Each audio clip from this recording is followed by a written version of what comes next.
Bismillahirrahmanirrahim. Assalamualaikum warahmatullahi wabarakatuh. Waalaikumsalam warahmatullahi wabarakatuh. Alhamdulillahirabbil alamin wassalatu wassalamu ala asrafil anbiya'i wal mursalin wa ala alihi wa ashabihi rasulillahi ajma'in. Puji syukur marilah kita ucapkan kepada Allah Subhanahu wa taala yang telah melimpahkan rahmat, nikmat dan karunia-Nya kepada kita semua. Salawat beriringan dengan salam kita kirimkan kepada arwah junjungan alam yakni Nabi Muhammad sallallahu alaihi wasallam. Baiklah, untuk memulai kegiatan kita pada siang hari ini, marilah sama-sama kita membaca basmalah.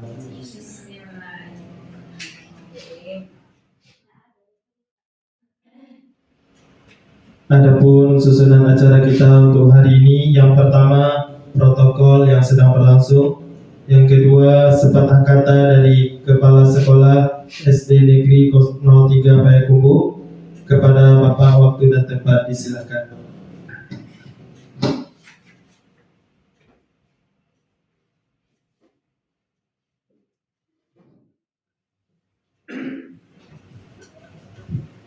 Bismillahirrahmanirrahim. Assalamualaikum warahmatullahi wabarakatuh.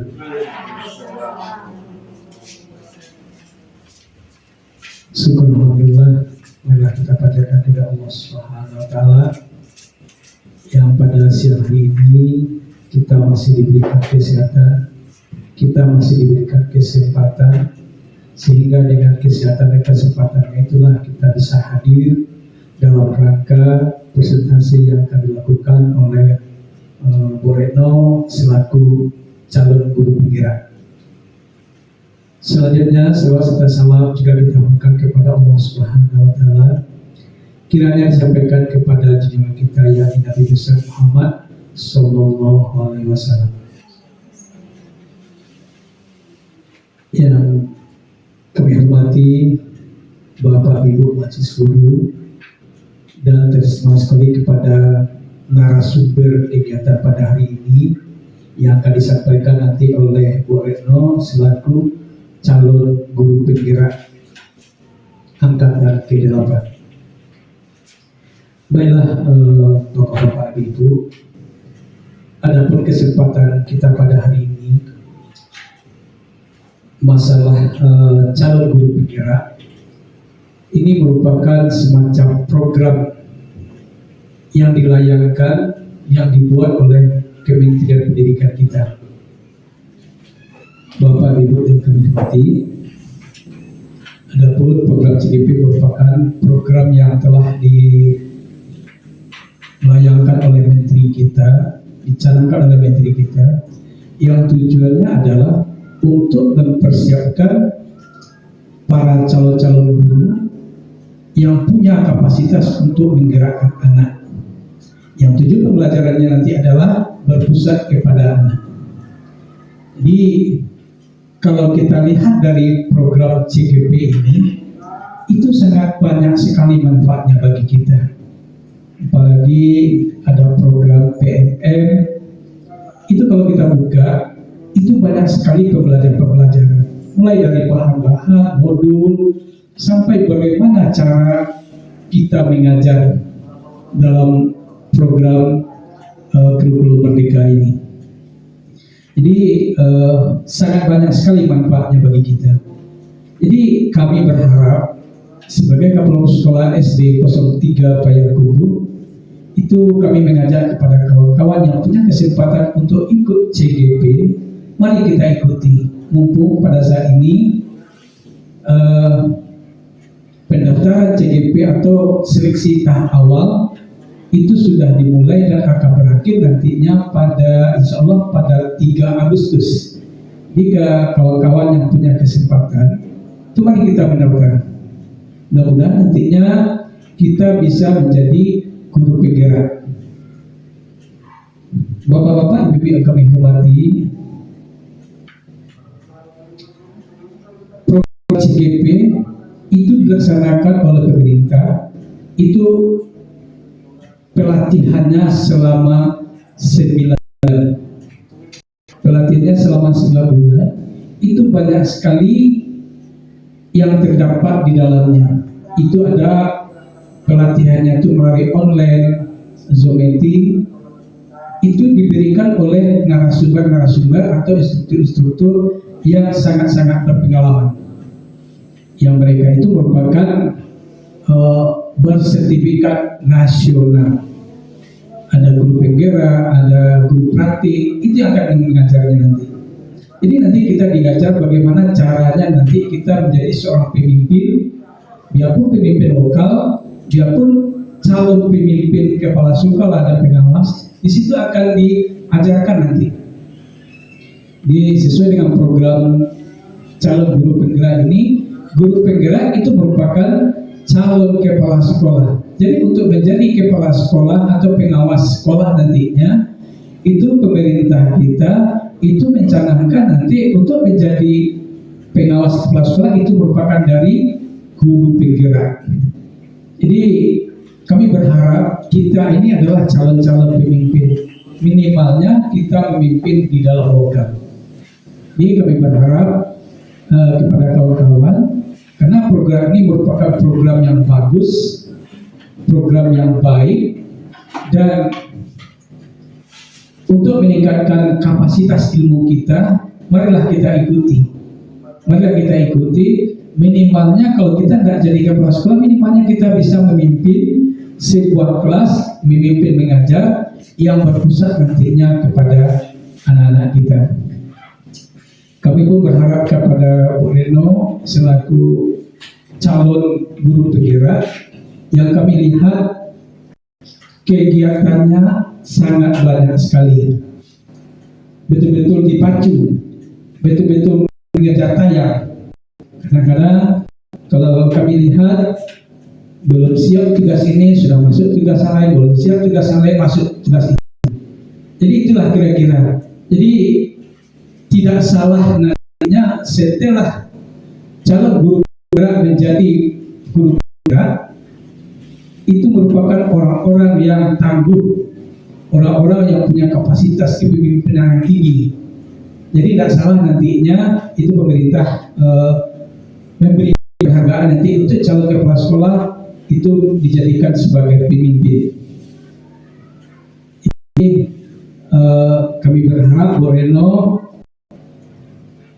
jagalah kesehatan mumpung masih ada kesempatan, masih ada waktu untuk pelaksanaan yang begitu padat. Jadi jaga-jagalah kesehatan kita, atur kegiatan-kegiatan. Mudah-mudahan nanti kita berharap, kita berdoa semuanya Bu Reno bisa dari calon guru penggerak menjadi guru penggerak beneran. Mudah-mudahan Bu Reno bisa jadinya nanti di samping jadi guru penggerak SD 03 Payakumbuh juga jadi ada guru penggerak Kota Payakumbuh nantinya.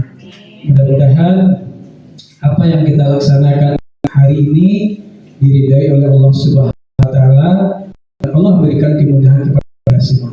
Demikian yang bisa kami sampaikan, kami sudahi. Assalamualaikum warahmatullahi wabarakatuh.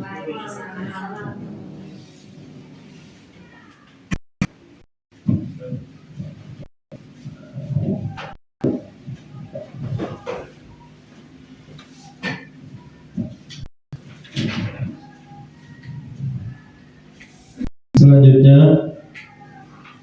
diseminasi budaya positif dalam aksi nyata 1.4 oleh calon guru penggerak Angkatan 8 Kota Payakumbuh, Ibu Retno Noviana SPD. Waktu dan tempat disilakan. Assalamualaikum warahmatullahi wabarakatuh.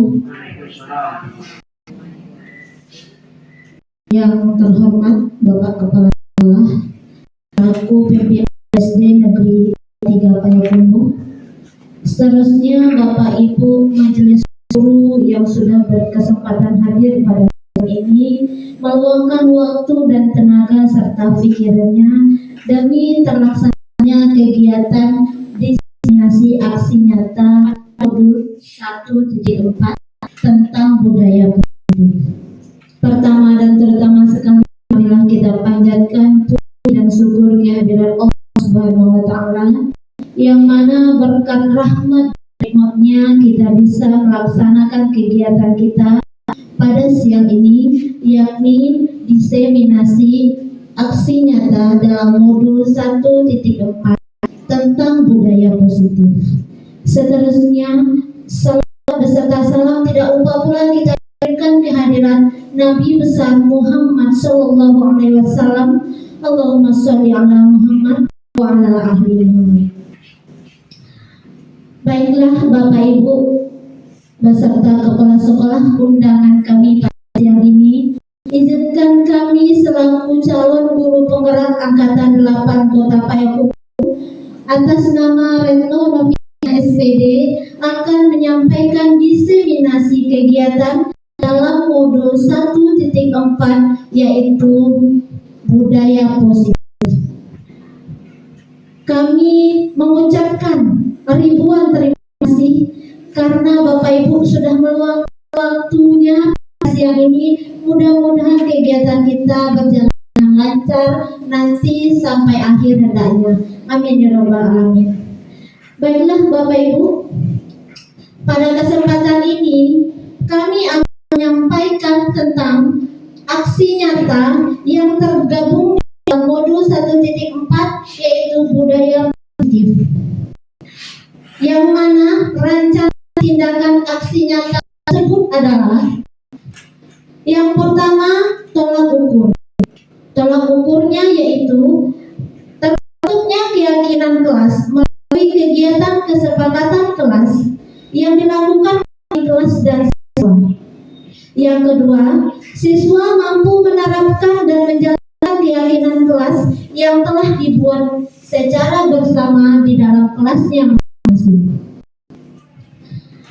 Lini masa tindakan yang akan dilakukan adalah yang pertama, menghadap kepala sekolah untuk menjelaskan pentingnya penanaman budaya positif dan keyakinan kelas di sekolah, serta meminta izin untuk mendiseminasikan bersama rekan guru tentang kegiatan budaya positif ini. Selanjutnya, mengumpulkan rekan guru untuk melakukan diseminasi pemahaman materi budaya positif atau keyakinan kelas dan restitusi. Yang ketiga adalah koordinasi dan berkolaborasi dengan wali kelas untuk membuat keyakinan kelas di kelas masing-masing. Yang terakhir, memantau, merefleksikan, dan mengevaluasi keyakinan kelas yang telah dibuat secara bersama. Adapun tindakan yang kita lakukan tersebut memiliki latar belakang, yaitu tidak suka peraturan, karena selama ini jika mereka melakukan pelanggaran maka akan mendapat hukuman dan cenderung akan mempermalukan dirinya sendiri. Adapun tujuan dari aksinya ini adalah yang pertama, menciptakan murid yang merdeka dan disiplin diri yang kuat. Yang kedua, menumbuhkan nilai positif di sekolah dan meyakini nilai-nilai kebijakan universal.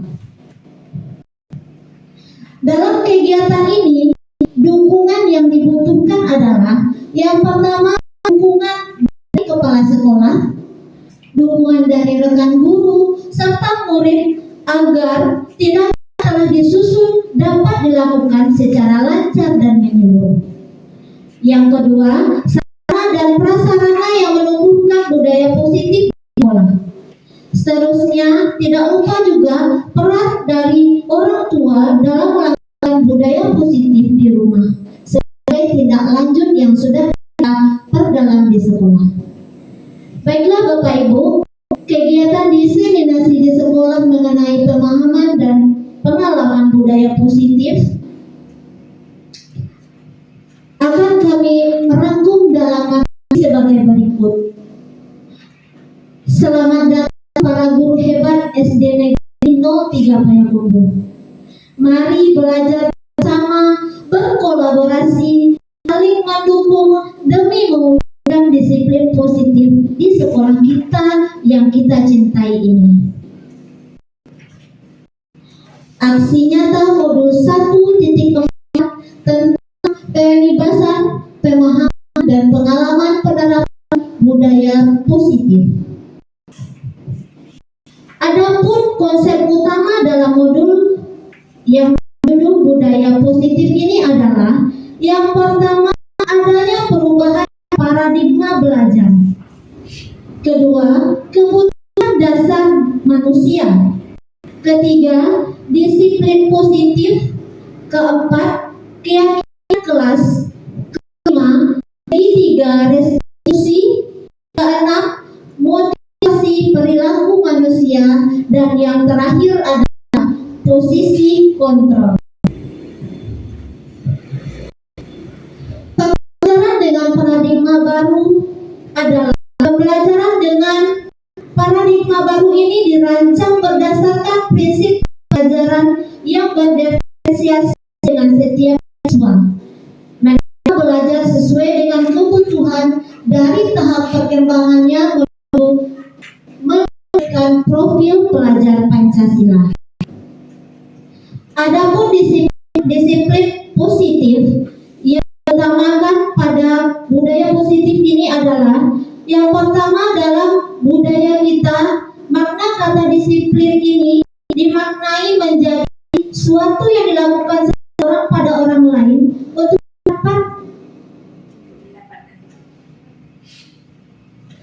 mendapatkan kepatuhan.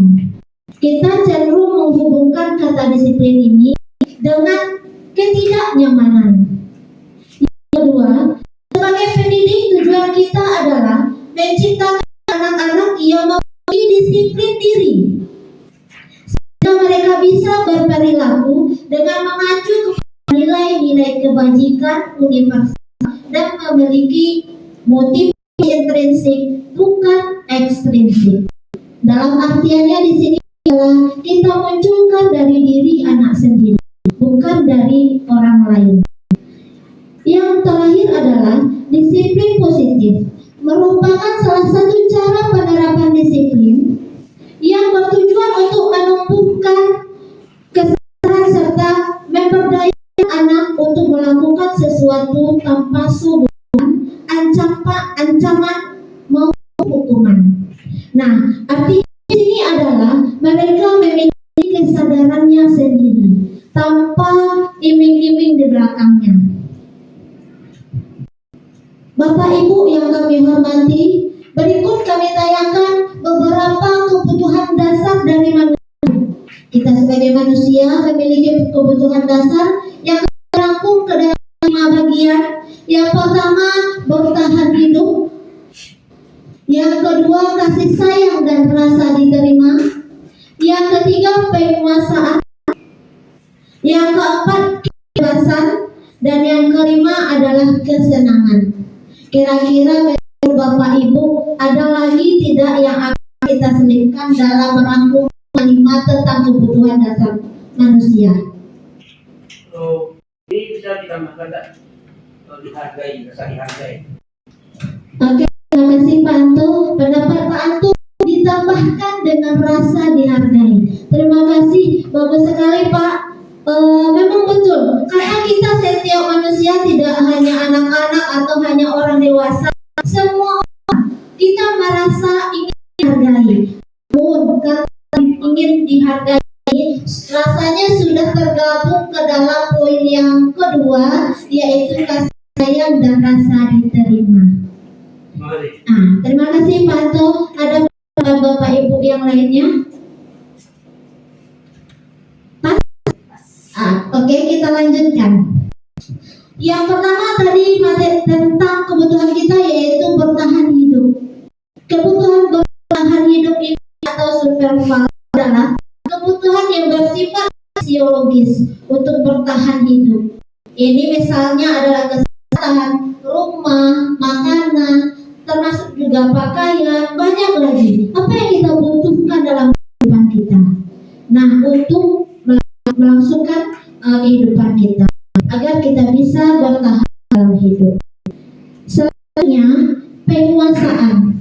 Kebutuhan ini berhubungan dengan kekuatan untuk mencapai sesuatu, menjadi kompeten, menjadi terampil prestasi dan keterampilan kita, didengarkan dan memiliki rasa harga diri. Kebutuhan ini meliputi keinginan untuk dianggap berharga, bisa membuat perbedaan, bisa membuat pencapaian, bisa kompeten, diakui, dihormati. Ini meliputi self-esteem dan keinginan untuk meninggalkan pengaruh. Ini artinya penguasaan. Kita ingin dianggap ada. Ya, seperti itu Bapak Ibu. Ini contoh dalam kegiatan kita sehari-hari. Kita contohkan ke anak kecil saja. Contoh anak kita yang kecil, sebesar apapun tindakannya yang dia lakukan, kita hargai. Misalnya dia mengambil tolongkan bunda penana dengan sigap mengambil, kita kasih motivasi, kita hargai yang sudah dia lakukan. Anak kecil tadi kalau nggak salah dia akan loncat-loncat, merasa bahagia, merasa diri dianggap sangat dibutuhkan, sehingga dia merasa senang. Nah, itu dari anak kecil.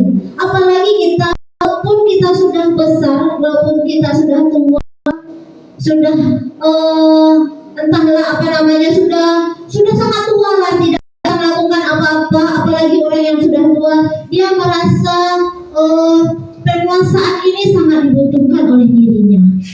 Nah, itulah kehidupan kita sehari-hari. Selanjutnya tentang kasih sayang dan rasa diterima. Kebutuhan ini adalah kebutuhan psikologis, kebutuhan untuk disayangi dan diterima, meliputi kebutuhan akan hubungan dan koneksi sosial, kebutuhan untuk memberi dan menerima kasih sayang, dan kebutuhan untuk merasa menjadi bagian dari suatu kelompok. Kebutuhan ini juga meliputi keinginan untuk tetap terhubung dengan orang lain seperti teman, keluarga, pasangan hidup, teman kerja, binatang peliharaan, dan kelompok di mana kita tergabung. Berarti dalam hal ini tidak hanya dengan sesama manusia, dengan sesama makhluk hidup pun kita memerlukan kasih sayang dan rasa diterima. Iya, sebab itu Bapak Ibu.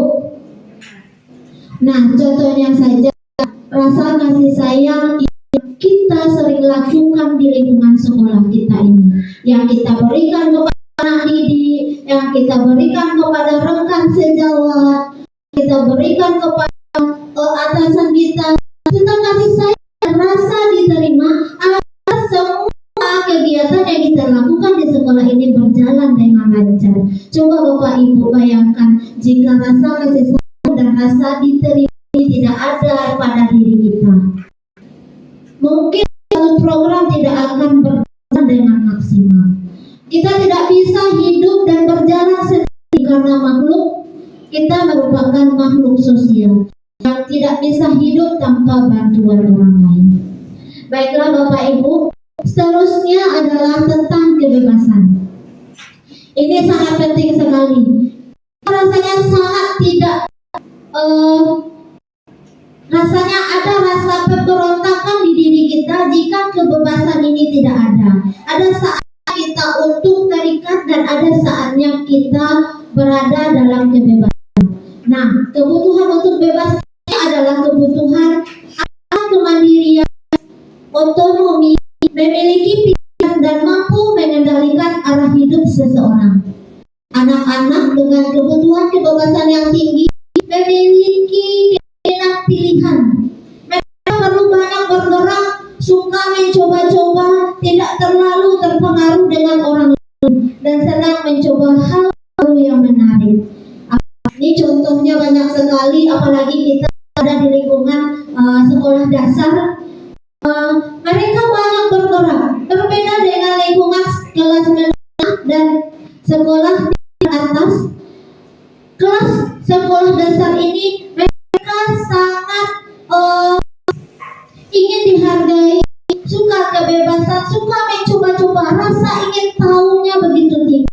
Nah, kita sebagai pendidik harus mengarahkan mereka agar kebebasan yang ingin mereka miliki bisa terarah sesuai dengan hal-hal positif yang kita harapkan.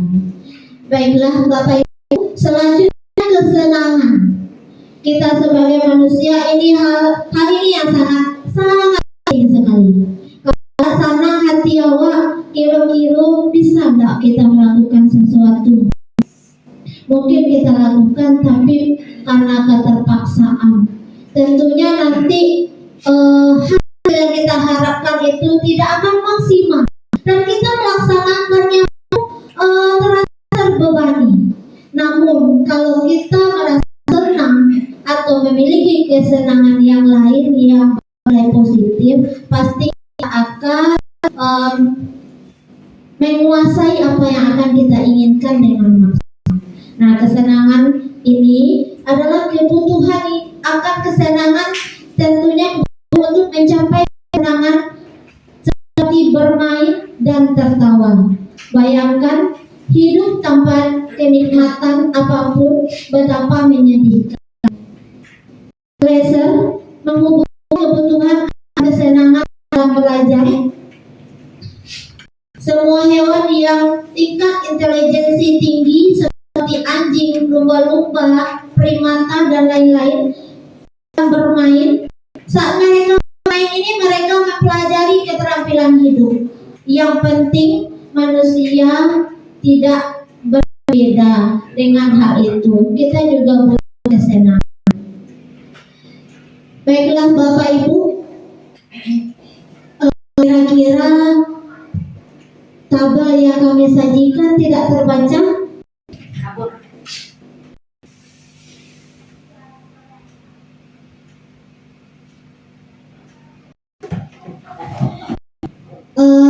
Ini adalah tabel ini nanti Bapak Ibu lingkari, tapi menurut diri masing-masing. Kita menilai diri kita masing-masing. Cobalah isi benar ini berdasarkan situasi yang sesuai dengan diri Anda. Berarti sesuai dengan diri kita pribadi ya Bapak Ibu. Setelah itu, jangan hasil dari masing-masing kategori ke dalam tabel berikut. Nah, silakan Bapak Ibu nanti membaca kuesioner yang kami bagikan. Silakan Bapak Ibu lingkari di mana posisi Bapak Ibu sekarang. Contohnya, yang pertama, saya senang berteman. Kalau Bapak Ibu senang berteman dengan siapapun tanpa pilih-pilih, kita bisa melingkari nomor 5. Sangat benar, sangat setuju. Selanjutnya, mudah bagi saya berbicara dengan siapapun. Terkadang kita menemukan seseorang ini yang untuk memulai berbicara dengan orang baru sulit. Untuk menyampaikan apa yang dia rasakan itu sulit.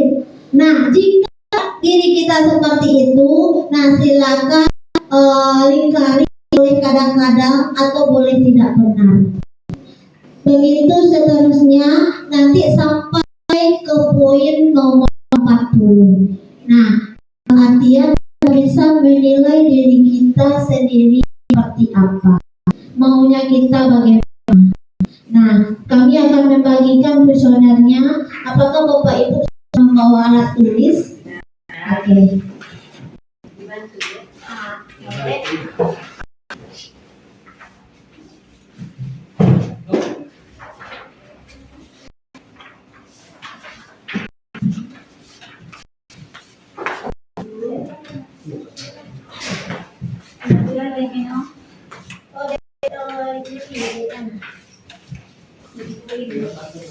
Dilingkari. Iya, dilingkari. Lingkari ya Bu.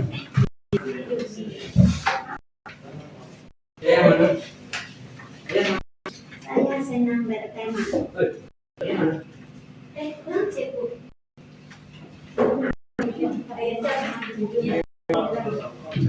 Ada yang dapat 2 Bapak Ibu.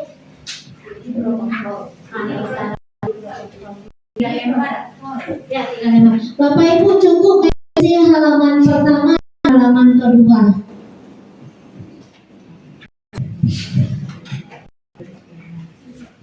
Sudah Bapak Ibu? sudah dilihat mana yang paling besar. Nah, berarti Bapak Ibu sudah bisa menentukan kebutuhan dasar apa yang paling tinggi yang ingin diperoleh.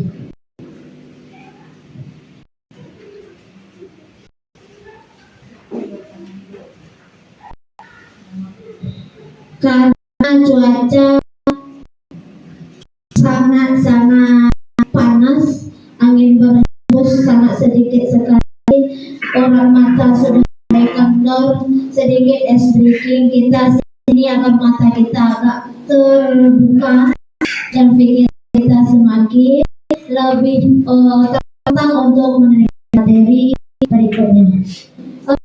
Es breaking kita kali ini adalah menyebutkan nama hewan. Bapak Ibu nanti sebutkan nama hewan jika Bapak Ibu sudah mendengar huruf terakhir yang sudah disebutkan oleh orang sebelumnya. Contoh, saya menyebutkan singa. Siapa? Singa. Saya lempar Pak Alam. Pak Alam lempar ke siapa? Alam belum lempar. Iya, sebut namanya. Bapak lempar ke siapa? Bukan. Iya. Siapa? Bisa Bu? Bisa kan? Oke, kita menyebutkan nama hewan sesuai dengan huruf terakhir. Oke? Oke. Mulai dari saya ya. Hewan yang saya sebutkan adalah nyamuk. Saya lempar ke Ibu Lina. Oke, kelinci lempar ke siapa? Bu Yomi. Angin I. Apa namanya? Ikan. Angin M lempar ke siapa Bu? Bun.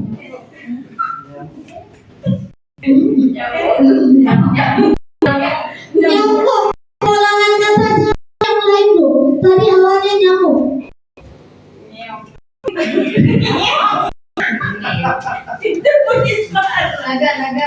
Bisa? Apa?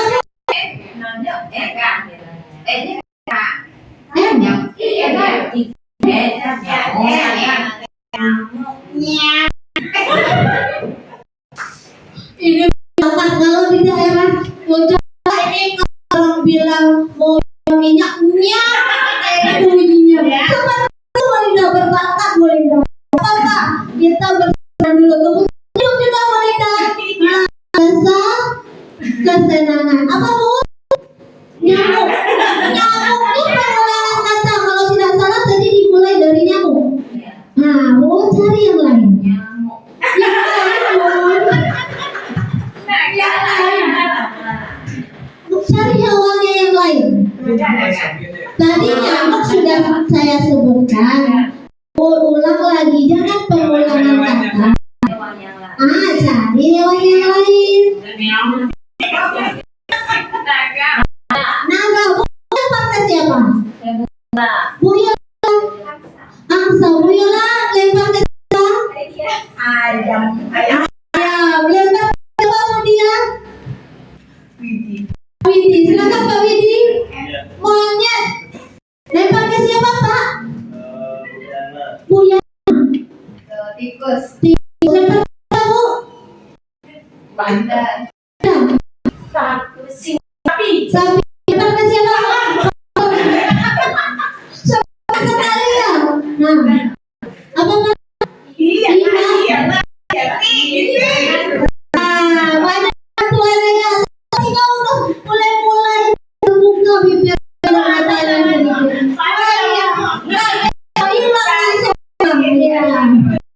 Bapak Ibu, masih kita lanjutkan? Lanjut. Tapi masih ada 20% yang masih agak redup. Kita lagi semangat.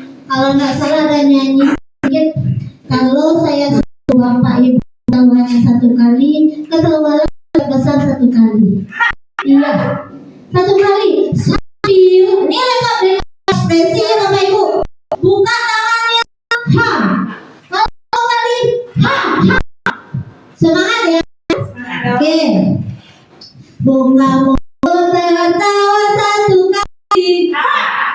Buka mulut tertawa 2 kali. Buka mulut tertawa 3 kali. Buka mulut tertawa tanpa bunyi. Tetap dengan ekspresinya. Total ya Bapak Ibu, belum lagi, belum semangat. Sampai semangat, sampai berdiri ya. Oke, silakan berdiri. Lagi bolong ya. Bu dia, patos ya. Oke, pakai ekspresi ya Bapak Ibu. Ya. Oke, buka mulut tertawa 1 kali. Buka mulut tertawa 2 kali. Buka mulut tertawa 3 kali. Buka mulut tertawa tanpa bunyi. Oke, teman-teman kita semua ekspresi bagus sekali. Tapi saya apa yang tertinggal? Kemudian bantu rekam 1 di depan. Kita lihat ekspresinya, nanti kita tayangkan nanti ke dalam YouTube-nya sekalian. Saya yang paling harap. Iya. Sambil berdiri. Sambil berdiri ya. Buka mulut tertawa 1 kali. Buka mulut tertawa 2 kali. Buka mulut tertawa 3 kali. Buka mulut tertawa tanpa bunyi. Oke, sudah semua. Terima kasih Bapak Ibu. Mari kita buka senyum. Enggak ada, alhamdulillah. Bapak Ibu mulai semangat, sudah mulai semangat kembali untuk menggarkan tenggorokan. Silakan di hidangan yang sudah disediakan. Anggap aja ada yang refleks dengan Ibu. Good. Ya, akan dinikmati. Oke Bapak Ibu, yang tadi sudah selesai, sudah terbayang nilainya berapa? Sudah. Bapak Ibu silakan buka halaman terakhir kuesioner kita. Karena ada 3 pertanyaan. Nah, tadi kita sudah menunjukkan poin nomor 1 sampai 10, 11 sampai 20, 21 sampai 30, 31 sampai 40. Nah, sudah ada nilai. Ya, Bapak Ibu? Nah, sekarang sebelum kita menyelesaikannya, Bapak Ibu sudah membaca kuesioner tadi. Kira-kira cocoknya nomor 1 sampai 10 ini ke dalam kebutuhan yang mana dari 5 kebutuhan dasar manusia ini? Poin nomor 1 sampai 10. Karena ada saya senang berteman, mudah bagi saya bicara dengan siapapun. Saya mengobrol lewat telepon. Saya suka bekerja dengan orang lain.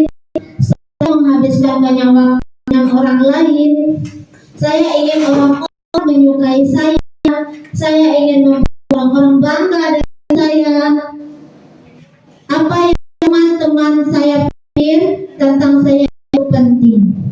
Saya lebih suka bekerja sama daripada bekerja sendiri. Terakhir, saya senang bertemu orang-orang baru. Kira-kira ini cocoknya dengan kebutuhan dasar manusia yang mana? Rasa diterima. Rasa kasih sayang dan rasa diterima. Sudah ada poinnya Bapak Ibu tadi kan? Ya. Oke. Bapak Ibu tolong bantu tuliskan di dalam kuesioner yang terakhir 1 sampai 10 rasa sayang dan diterima. Lanjut, poin nomor 11 sampai 20. Kira-kira ini cocok dengan kebutuhan dasar manusia yang mana? Yang poin ke-11, saya tidak suka membuat kesalahan. Saya suka melihat orang lain sebelum saya mencoba hal baru. Saya tidak suka perubahan. Saya ingin ruang kerja atau meja kerja saya rapi. Saya ingin terlihat sangat baik dengan apa yang saya lakukan. Kira-kira yang mana? Kira-kira ini yang mana cocoknya? Yang ketiga. Yang ketiga.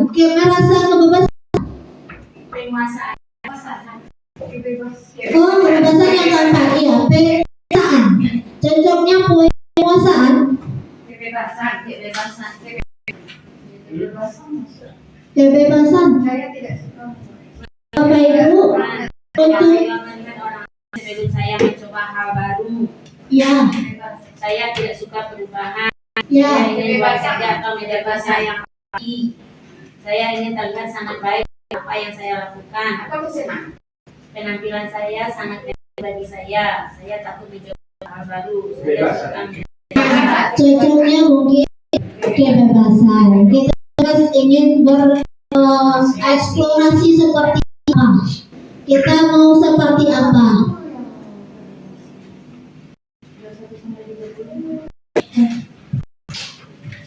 Kita lihat, kita tandai dulu. Kita lihat nomor 21.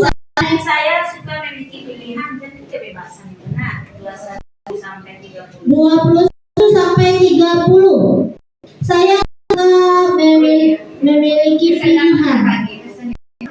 Saya, ya. Kita lihat dulu sampai nomor 30. Aku yang tidak berpikir. Saya adalah orang yang aktif. Itu yang paling kebebasan. Nah, Bapak Ibu, sebenarnya betul Bapak Ibu, kita boleh mencantumkan kebutuhan dasar itu dalam itu dua Boleh.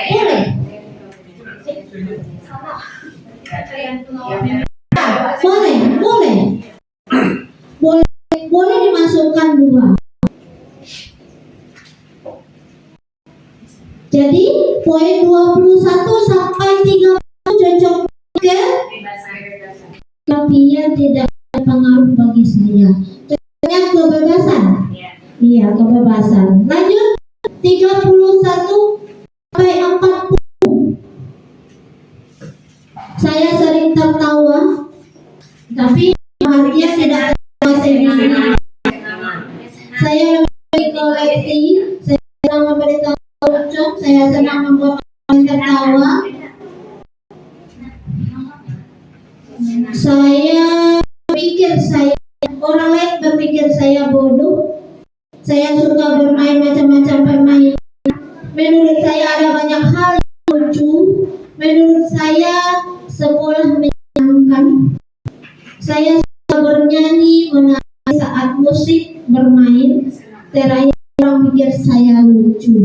Cocoknya yang mana dulu? Kesenangan. Selain dari kesenangan, bisa jadi kebebasan. Ada lagi yang lain? Rasa diterima masuk? Rasa diterima bisa? Iya. Seperti itu kita sudah sampai poin 40. Nah, tadi Bapak Ibu sudah menilai poin yang mana yang paling besar? Ya. 11 sampai 20 apa tadi? 11 sampai 20 tadi bisa kebebasan, bisa kesenangan. Nah, tadi kita udah menjumlahkan kira poin berapa yang paling besar. Bulina, poin yang mana yang paling besar? Bulina? Poin 21 sampai 30. 21 sampai 30. Berarti kebutuhan dasar Bulina yang paling utama yaitu dari saudara yang kami berikan, yaitu tentang kebebasan dan kesenangan. Kemudian poin keberapa yang paling besar dia? Poin yang sudah kita jumlahkan, poin keberapa yang paling besar? Jumlahnya. Ya. 30 sampai 40, 31 sampai 40. Yang ketiga, berarti dengan Bu Lydia. Bapak Ibu lain ada yang beda? Ada. Saya poin 1 1 sampai sampai 10. 10 yaitu kasih sayang dan rasa diterima. Bapak Ibu, sebenarnya kebutuhan ini tidak bisa kita pisah. Semuanya kita harus memiliki kebutuhan ini, harus mendapat kebutuhan dasar ini. Tidak bisa kita pisahkan satu dengan yang lainnya. Walaupun dari kursus sudah kita isi, itu nilainya berbeda. Itu kita nilai kita sendiri yang mana yang pertama yang kita butuhkan. Kira-kira seperti itu Bapak Ibu. Lanjutkan poin yang kedua, lihat hasil Anda yang mana yang paling besar sudah terjawab.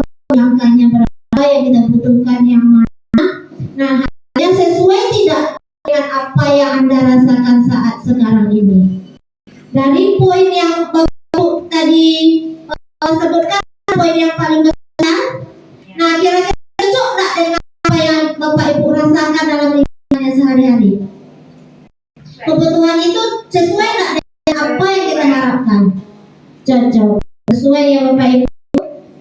Yang ketiga, apakah Anda telah bisa memenuhi kebutuhan dasar sesuai dengan tingkat yang Anda butuhkan? Apa yang Anda rasakan kebutuhan Anda tidak terpenuhi? Bagaimana rasanya? Tentu banyak rasanya di sini ya Bapak Ibu kalau tidak terpenuhi. Bisa Bapak Ibu tuangkan ke dalam kuesionernya. Selanjutnya, pernahkah Anda berusaha memenuhi kebutuhan dasar Anda dengan cara yang negatif? Kita lanjut ya Bapak Ibu, yaitu tentang konsep disiplin dengan identitas sukses. Konsekuensi adalah penguatan jangka pendek perlu monitoring berkelanjutan, stimulus respon, menghormati peraturan, kehilangan waktu untuk merenungi kesalahan. Ini konsekuensinya. Sedangkan institusinya adalah murid bertanggung jawab untuk perilakunya, lalu fokus pada pemecahan masalah jangka panjang. Yang ketiga, murid menghormati dirinya dan orang lain. Seterusnya, teori kontrol atau dirinya memegang kontrol secara sendiri. Terakhir, murid bersemangat memperbaiki kesalahan. Ini restitusi. Sebelahnya konsekuensi, sebelahnya lagi restitusi. Nah, Bapak Ibu, konsep disiplin dengan identitas itu kira-kira seperti ini. Ada hukuman dan adanya penghargaan. Ini mohon maaf sebelumnya Bapak Ibu. Ini kami pribadi juga melakukan seperti ini, tapi ini ilmu baru. Nanti bisa Bapak Ibu terapkan juga. Kita selama ini memberikan penghargaan, contohnya seperti ini. Anak Ibu, siapa yang menyapu ini yang bersih, nanti kasih hadiah ya. Kita kan seringnya seperti itu. Nah, dari materi ini Bapak Ibu, konsep disiplin dengan identitas seperti yang kita lakukan tadi itu merupakan salah satu identitas yang gagal. Nah, nanti kita gambarkan kembali kenapa yang gagal kita melakukan motivasi. Mungkin seperti itu yang terlintas pada pikiran Bapak Ibu. Iya, boleh silakan. Kalau kalimat seperti ini, kalau nanti siapa yang rajin menyapu kelas, nanti ibu beri hadiah, tapi bukan hadiahnya. Tidak kita sebutkan. Berarti kita menginginkan sesuatu. Nah, seharusnya Bapak Ibu seperti ini. Kita bagaimana cara kita menerapkan agar rasa itu timbul ke dalam diri Anda sendiri tanpa rasa ingin sesuatu, tanpa rasa adanya ingin diberi. Kalau dari pujian pula. Nah, kalau pujian itu saya rasa menurut pendapat saya tidak apa-apa, tapi ada beberapa orang yang memang melakukan itu hanya mengharapkan pujian saja. Kadang-kadang disengaja, Bu, saya ambil ya Bu. Nah, dia mengharapkan pujian. Nah, yang konsep budaya positif di sini kita harapkan rasa itu timbul dari diri dia, nampak sendiri, ambil sendiri, bagaimana dia membuang sampah sendiri. Itu yang kita harapkan, bukan tanpa iming dan tanpa hukuman dari kesadarannya sendiri. Ya betul Bu. Nah, hukuman itu biasanya Bapak Ibu berikan, lalu nyaman mereka mendapatkannya, terus kemudian pasti merasa takut dihukum, mereka merasa terpaksa, lalu murid menyembunyikan kesalahannya. Ini senantiasa mereka cenderung berbohong. Aduh, Bu, tahu. Sedangkan temannya sudah melihat apa yang dia lakukan karena takut dihukum. Selanjutnya murid menjadi rendah diri karena hukuman.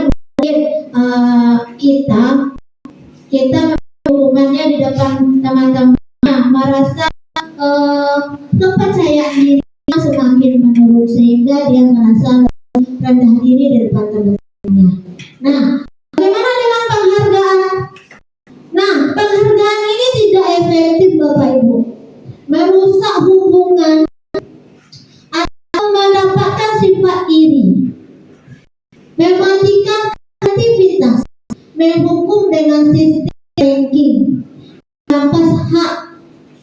menghargai dirinya.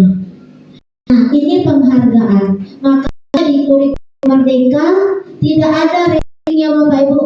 Nah, itu salah satu yang kita berikan. Contoh, ini Bapak Ibu, saya punya anak 3, satu SMA, satu SMP, satu SD. Nah, yang pertama SMA dia biasa juara 1, itu dapat penghargaan. Yang kedua dia agak rendah dibanding kakaknya, dia nilai rendah. Sedangkan yang terakhir yang SD dia juara.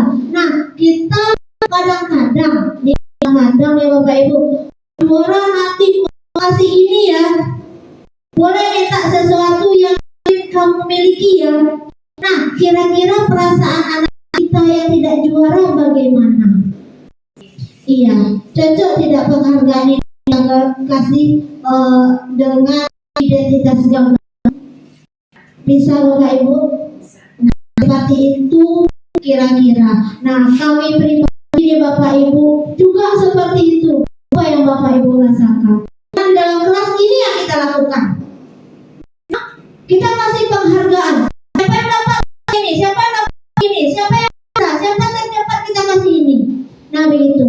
Nah, bagaimana cara kita manage siasatinya? Nah, mungkin dengan kalimat kita yang bersifat positif nantinya, jadi iming-imingkan. Begitu Bapak Ibu. Bisa dicontohkan satu. Nah, contoh, oke.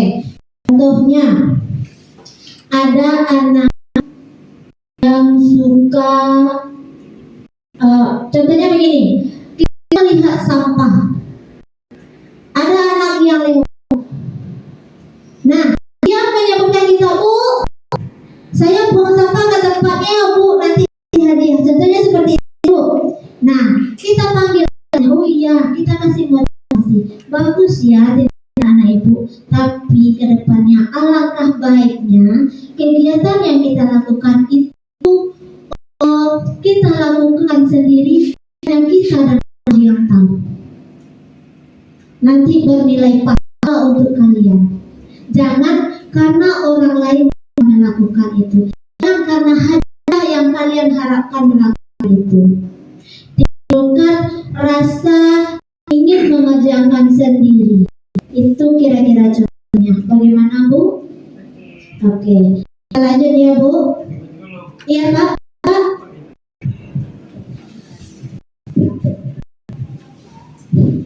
Terima kasih Bu Reno. Apa yang telah Bu Reno sampaikan masalah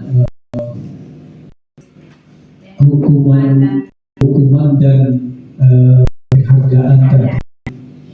Kadang-kadang kalau kita lihat dari kebiasaan dalam olahraga itu agak sedikit bertolak belakang dalam olahraga.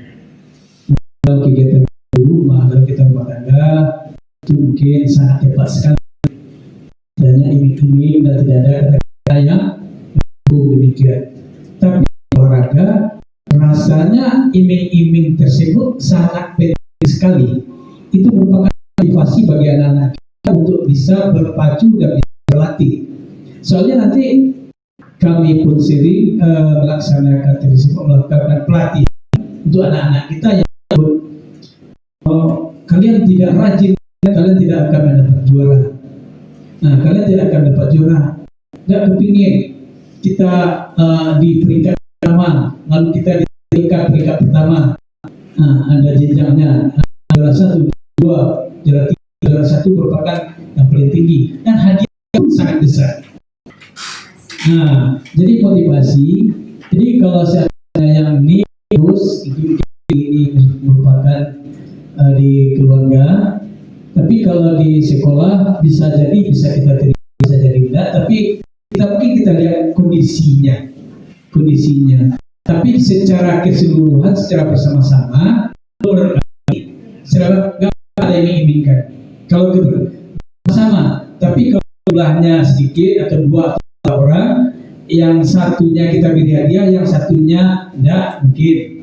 Tapi secara bersama-sama rasanya mungkin perlu kita mengiming-imingkan. Contohnya kami menyebutkan kami di bidang olahraga, rasanya motivasi iming-iming itu sangat sekali. Kalau nanti kalian ranking, berarti kalian dapat juara. Tahu nggak juara satu hadiahnya gitu. Atau hadiahnya di mana kalian bisa naik pesawat, bisa. Yang nggak juara dia nggak dapat pesawat, dia merasa nggak malu. Soalnya sudah dari awal disampaikan demikian orangnya. Nah, tapi kalau dalam pembelajaran mungkin kita lihat situasi dan kondisinya. Terima kasih. Terima kasih Bapak Alam, masukan atau pernyataan yang Bapak sampaikan itu saya terima, memang bagus. Betul Pak, di mana kita berada kita tidak bisa lepas dari penghargaan ini ya Pak, terutama di bagian olahraga. Namun Bapak Ibu, alangkah baiknya sebenarnya ini kita mengubah cara aja Bapak Ibu. Ini menurut hemat kami ya Pak, menurut pemikiran kami, kan di dalam olahraga kita mengiming-iming seperti itu. Nah, bagaimana jika kita ganti Pak? Kita tadi kan sebelum kita melakukan kegiatan, kita buat dulu keyakinan apa yang mau kita capai.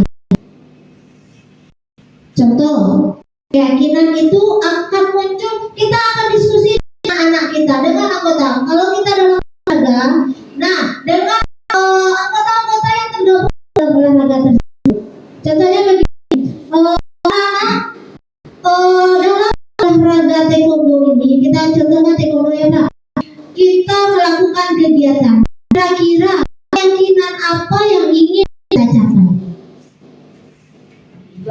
Nah, mereka akan menyampaikan ini, saya ingin jadi juara, kita catat. Saya ingin jadi badannya atletis Bu, kita catat apa masukan mereka.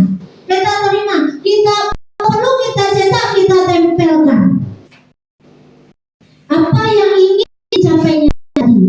Nah, dengan begitu dia sudah tahu dengan sendirinya, oh kalau kita bagus latihannya, kalau begini latihannya, ini ya yang kita dapatkan.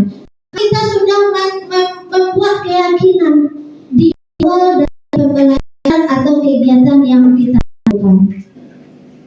Nah, dengan begitu itu menimbulkan kalau kita malas-malas latihan berarti nanti kita tidak dapat juara. Nah, tadi target kita dapat juara. Nah, yang disampaikan Bapak tadi benar bagus, tapi kalimatnya nanti akan kita ubah. Tadi kalau kamu nggak latihan dengan benar, kalian tidak dapat juara. Itu kan kalimat awal. Kalimat yang menurut penyampaian kami, kita ajukan keyakinan apa yang akan kita capai pertama kali, apa yang ingin kita capai dalam kelompok kita, dalam komunitas kita bukan tertulisnya tanpa kalau perlu bisa mereka melihat setiap hari. Jadi dengan itu diri mereka sendiri akan merasa terang dan termotivasi untuk mencapai apa yang ingin mereka inginkan tadi. Ini bisa kita contohkan juga ke dalam pembelajaran. Kita kan awal pembelajaran sekarang Bapak Ibu.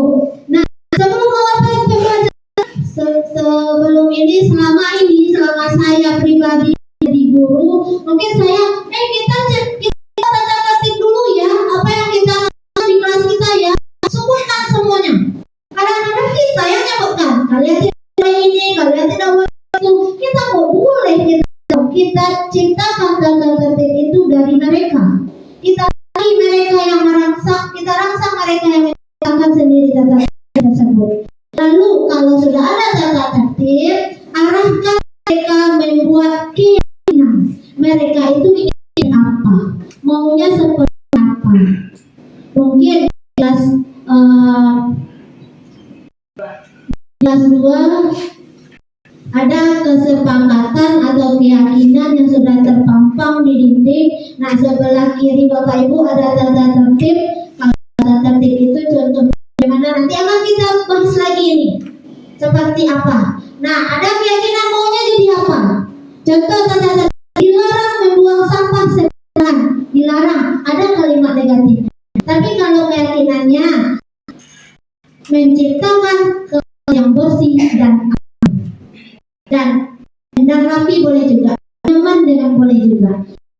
itu perbedaannya. Bagaimana menurut Bapak kami sampaikan kira-kira masuk dengan nyambung dengan apa yang Bapak sampaikan? Bisa Pak, terima kasih. Apakah Bapak Ibu lain ada yang mau disampaikan? Oke, kita lanjut. Motivasi perilaku manusia. Motivasi perilaku manusia. Motivasi ini merupakan dorongan yang timbul pada diri seseorang secara sadar atau tidak sadar untuk melakukan suatu tindakan dengan tujuan tertentu. Nah, motivasi yang pertama adalah menghindari ketidaknyamanan dan hubungan. Ini yang perlu kita hindari. Murid melakukan disiplin diri karena ia takut dihukum. Ini merupakan motivasi ekstrinsik. Ini yang kami sampaikan di awal tadi. Mari kita budaya positif dari intrinsik, jangan dari ekstrinsik. Yang kedua, mendapatkan imbalan atau penghargaan dari orang lain. Murid melakukan disiplin diri karena ia ingin mendapatkan imbalan. Ini merupakan motivasi intrinsik juga. Selanjutnya, menghargai nilai-nilai kebajikan diri sendiri. Seperti murid melakukan disiplin diri karena sadar akan nilai kebajikannya. Ini merupakan motivasi intrinsik karena dia sadar sendiri apa yang akan dia lakukan. Seperti itu Bapak Ibu. Mari Bapak Ibu guru hebat, kita saksikan video tentang konsep disiplin dengan identitas yang gagal.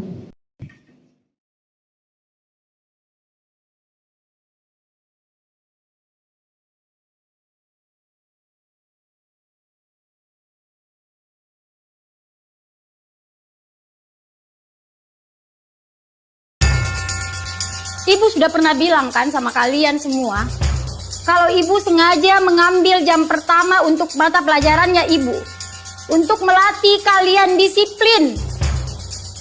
Kalian tahu kan peraturannya ibu? Kalau ibu tidak akan mulai pelajaran kalau masih ada yang terlambat. Kalian ini apakah? Hah? Jadi yang mau dengar kah? Kenapa masih ada yang terlambat? Kaila mana? Kaila di mana? Pokoknya ibu sudah bilang, ibu tidak akan mulai pelajaran kalau ada yang... Maaf Kak, terlambat. Kaila, sini kok. Apa lagi alasanmu Kaila? Hah? Ketiduran kau lagi? Macet kau? Anu Bu, begini Bu. Mentong kau Kaila, biang kerok. Gara-gara kau, kita semua hampir tidak belajar. Mentong ini, hukum saya Bu. Sudah. Jangan lagi ada yang lempar. Kaila duduk kok. Tapi ingat kok besok, kalau kau masih terlambat begini, ibu tidak akan mulai pelajaran lagi.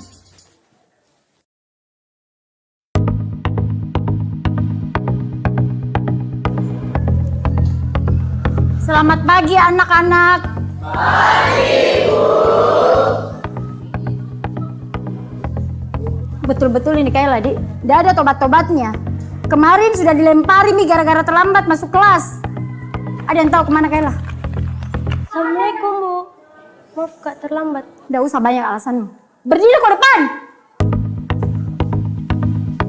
Sepanjang pelajarannya ibu hari ini, kau berdiri terus di depan. Dede terlambat miseng.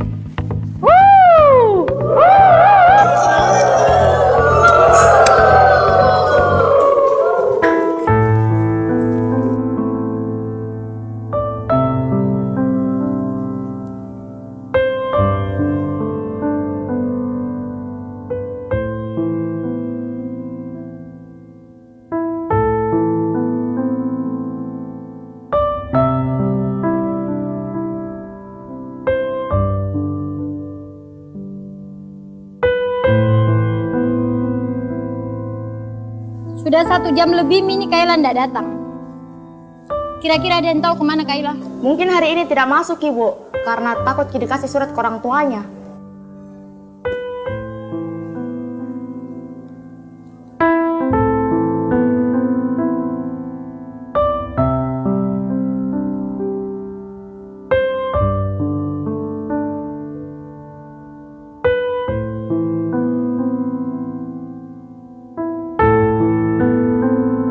anak-anak?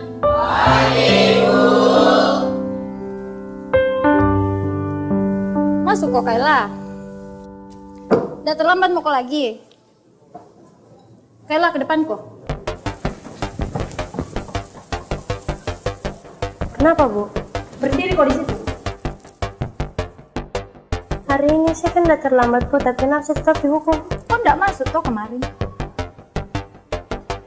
Sekarang jelaskan kok kepada kita semua di sini, kenapa kok selalu terlambat dan malah kemarin kok enggak masuk? Kayla, jelaskan kok. Bicara kok. Kayla. Maafkan Kak teman-teman, karena gara-gara saya, kalian semua tidak belajar. Hari pertama, saya terlambat karena mamaku demam berdarah.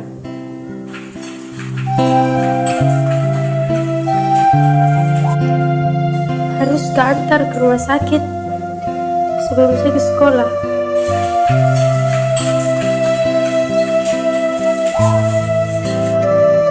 Hari kedua, saya terlambat ke sekolah karena harus ke rumah sakit suapin makan dulu mamaku, baru saya ke sekolah. Hari ketiga kemarin, saya tidak masuk sekolah.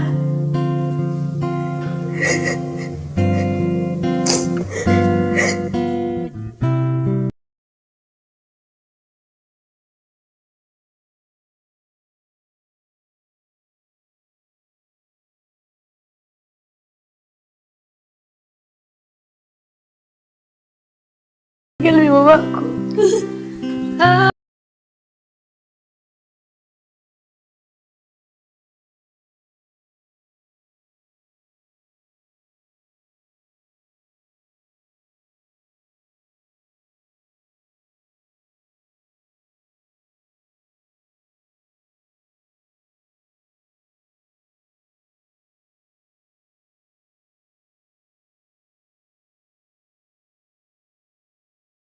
Karena mamaku suruh Kak jadi insinyur, tidak bakalan Kak masuk sekolah hari ini.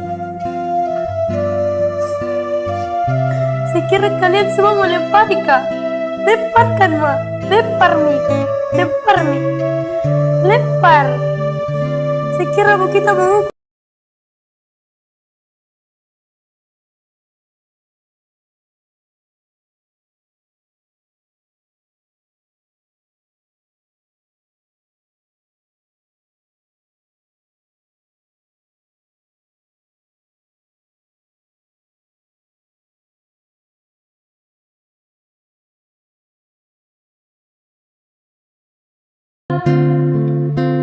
tidurkanku dalam pelukmu.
teman.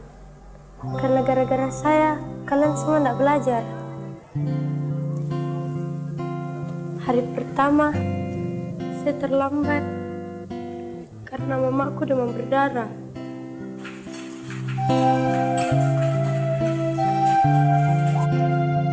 Harus keantar ke rumah sakit sebelum saya ke sekolah.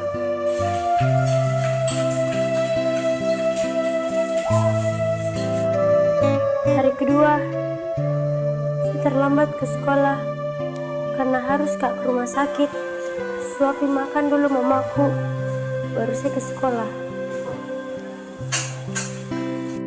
Hari ketiga kemarin, saya tidak masuk sekolah.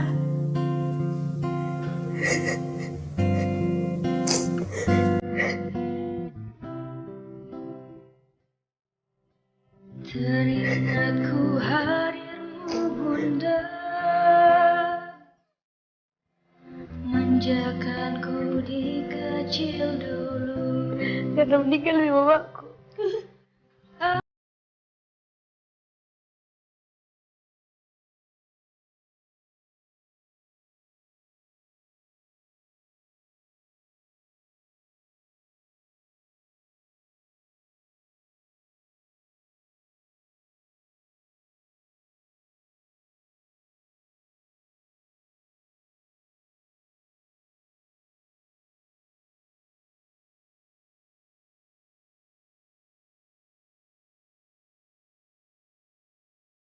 Tidak bakalan Kak masuk sekolah hari ini.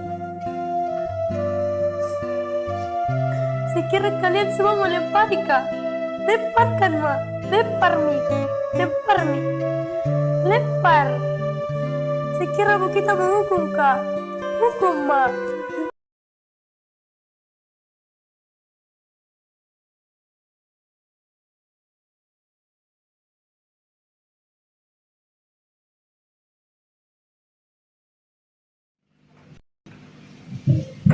Seperti contoh disiplin dengan identitas yang gagal.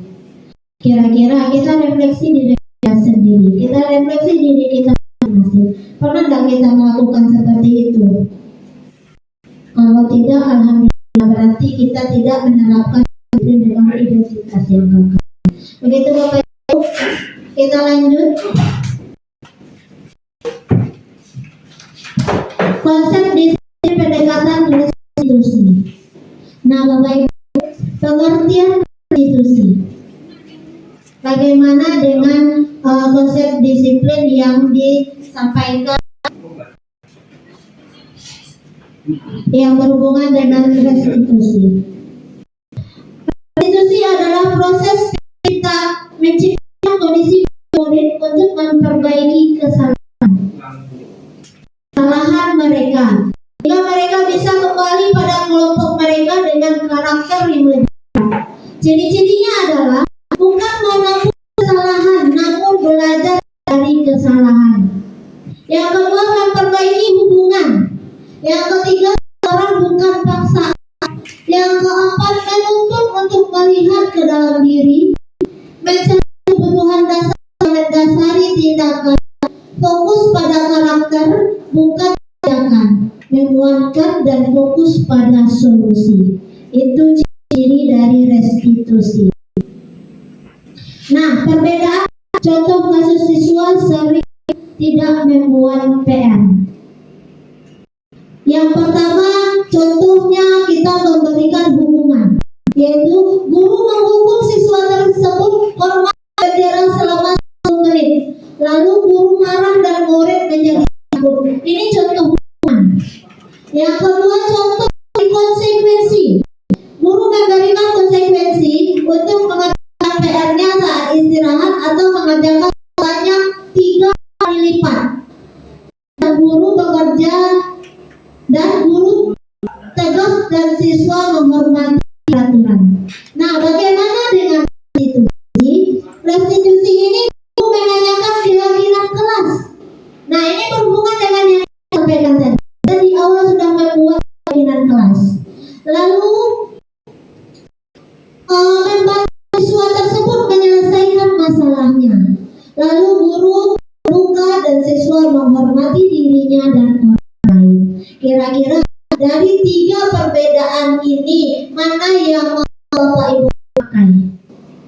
hukuman, konsekuensi, atau restitusi. Restitusi ya Bu. Oke, 5 posisi kontrol restitusi. Pertama sebagai hukum, yang kedua merasa bersalah, yang ketiga sebagai teman, yang keempat sebagai pemantau, terakhir sebagai manajer. Nah, silakan Bapak Ibu pilih dari 5 posisi kontrol restitusi ini yang mana yang mau Bapak Ibu pakai. Nah, contoh dari menghukum yaitu aturan sekolah lalu berdiri di depan pesan. Itu sebagai penghukum. Yang kedua sebagai pembuat rasa bersalah. Berapa kali ibu harus memberitahu kamu Bu guru kecewa sama kamu. Ini seperti dalam video tadi ya Ibu. Yang ketiga sebagai teman, ayolah yang tertib. Bu guru bangga, kali ini tidak apa-apa, kamu salah. Kira-kira sudah bisa tidak memperbaiki karakter anak. Nah, yang keempat sebagai pemantau, kamu sudah melanggar apa peraturan dan konsekuensinya. Itu kita sebagai pemantau. Yang terakhir kita sebagai orang manajer. Apakah kamu kesalahan kamu? Kita gali dulu anak itu. Tanya dulu dia, apakah dia sedang melakukan kesalahan atau tidak. Lalu kira-kira bagaimana kamu akan memperbaiki kesalahan ini. Kita cari bersama solusinya. Kita timbulkan dulu dari diri anak tersebut. Nah, dari contoh penerapan ini, kira-kira yang mana yang mau Bapak Ibu pakai? Sebagai penghukum, pembuat rasa bersalah, sebagai teman, sebagai pemantau, atau sebagai manajer. Yang mana Bu? Sebagai manajer. Kita kembali dulu, kita sadar diri anak dulu apa yang dilakukan, lalu kita carikan solusinya secara bersama. Ini Bapak Ibu guru hebat, kita saksikan video tentang posisi kontrol.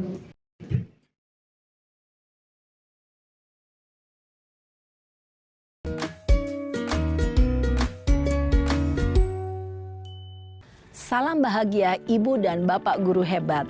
Dalam penerapan disiplin positif restitusi, salah satu program yang dikembangkan adalah 5 posisi kontrol. 5 posisi kontrol dalam restitusi adalah proses perjalanan seorang pendidik agar dapat mengenali dirinya. Pada video kali ini, kita akan membahas tentang 5 posisi kontrol yang dikembangkan oleh Diane Goossen dan contoh penerapannya.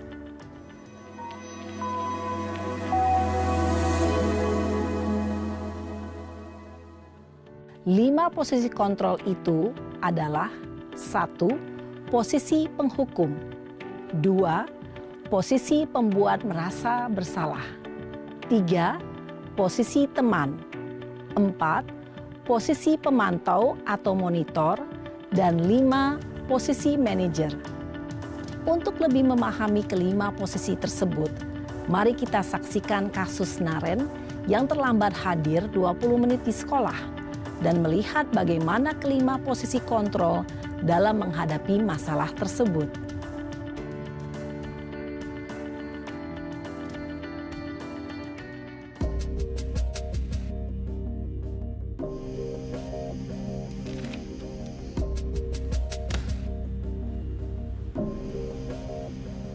Naren!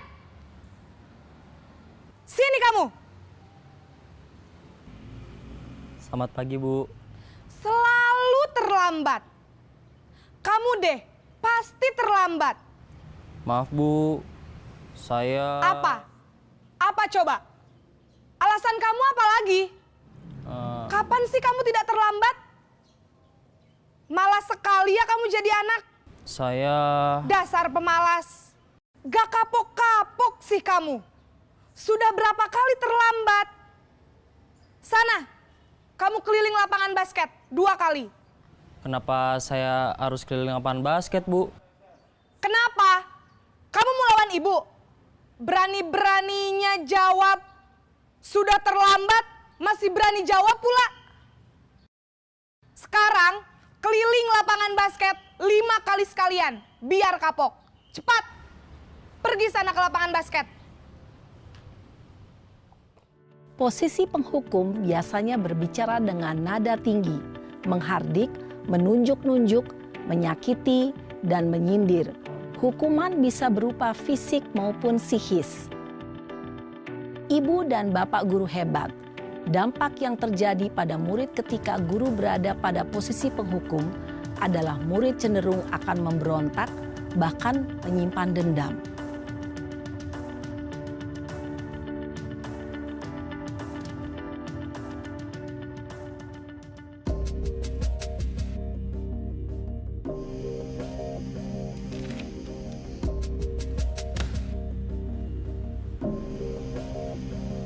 Naren!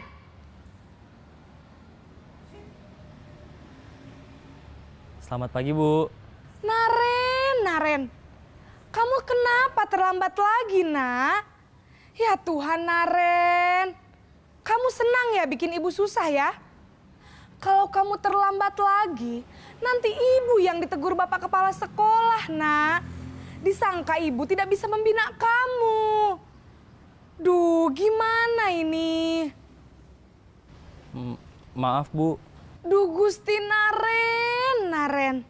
Kamu suka ya kalau ibu ditegur bapak kepala sekolah? Terus, sekarang ibu harus tulis apa ini di buku absen? Ini kamu sudah sering terlambat loh. Ibu harus apa coba? Maaf, Bu. Maaf sekali. Ya sudah, lain kali jangan bikin ibu susah lagi ya, Nak ya. Ibu tidak akan kuat lagi kalau kamu begini terus. Bisa jantungan kalau ibu ditegur bapak kepala sekolah. Sana cepat ke kelas. Maaf ya, Bu. Maaf sekali. Posisi pembuat rasa bersalah berbicara dengan nada tenang, cenderung lembut. Namun kata-kata yang diutarakan membuat murid merasa menjadi orang yang gagal. Memandang buruk dirinya sendiri, merasa tidak berharga, dan tidak sanggup membahagiakan orang lain. Ketika guru mengambil posisi pembuat rasa bersalah, murid akan menganggap dirinya yang bersalah dan ia akan menyimpan emosi negatif tersebut di dalam dirinya.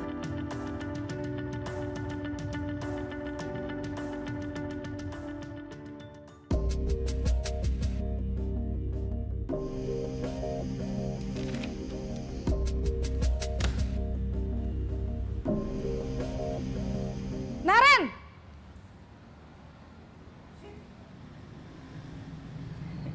Selamat pagi, Bu. Wah, sudah jam berapa ini, Nak? Terlambat lagi ya, sayang? Iya, Bu. Habis ibu saya lupa bangunkan saya, Bu. Kamu malah menyalahkan ibu kamu. Kamu bukannya anak yang larinya paling kenceng. Kok terlambat sih? Iya, Bu. Saya memang terlambat bangun tadi. Jadi, biarpun saya lari kencang, tetap gak kekejar, Bu. Ya sudah sana, nanti lain kali larinya lebih kenceng lagi ya. Biar gak terlambat lagi. Bikin seneng ibu, demi ibu. Bisa kan? Bisa lah, Bu. Ya sudah sana masuk kelas. Ibu beresin urusan absen kamu. Kamu ini ada-ada saja. Dalam posisi teman, guru berbicara dengan nada suara ramah, akrab, cenderung bersenda gurau untuk menjaga suasana tetap santai.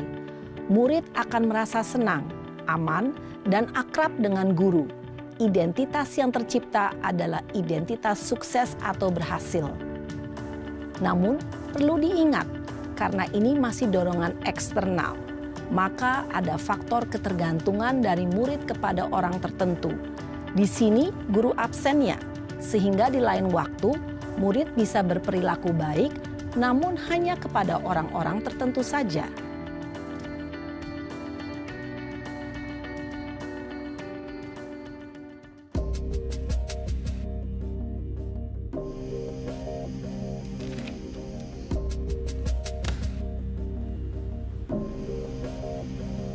Naren,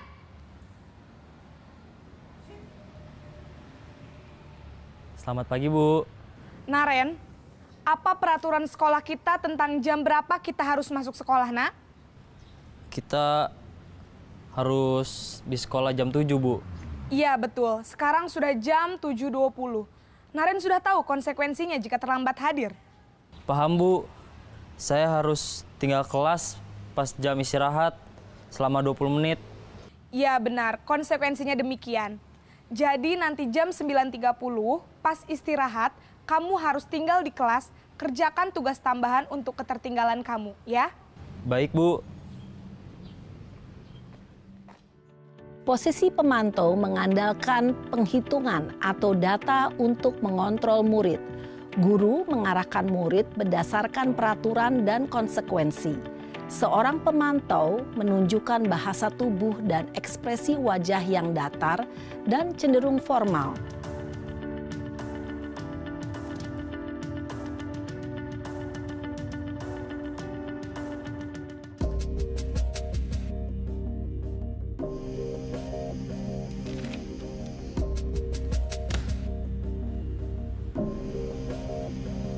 Naren!